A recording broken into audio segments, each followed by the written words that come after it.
Hi guys welcome back to my channel చిట్టి ముచ్చట్లు. ఈరోజు గార్లిక్ బ్రెడ్ చేయబోతున్నాం అనమాట. సో దానికి కావాల్సిన ఇంగ్రీడియంట్స్ ప్రాసెస్ అంతా ఈ వీడియోలో అయితే రాబోతుంది అనమాట. సో చూడండి. Ingredients butter, cheese, garlic, oregano, chilli flakes and bread. So let's get in to the process. Butter add చేసుకోవాలి ఒక బౌల్లో. గార్లిక్ కొన్ని యాడ్ చేసుకొని దాన్ని మంచిగా దంచుకోవాలన్నమాట. దంచుకున్న గార్లిక్ అంతా మనం బటర్లో యాడ్ చేసేసుకోవాలి. Oregano and chilli flakes add చేసేసుకోవాలన్నమాట. ఇందులో మిక్స్ చేయాలన్నమాట. మొత్తం అంతా కలిసే వరకు మిక్స్ చేయండి. చేసిందంతా బ్రెడ్కి అప్లై చేసుకోవాలి మంచిగా.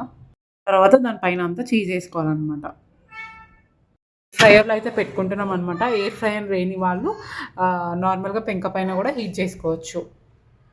So garlic bread is ready అనమాట. యమ్మీ యమ్మీ గార్లిక్ బ్రెడ్. వీడియో నచ్చినట్టయితే please do like, share and subscribe to my channel చిట్టి ముచ్చట్లు.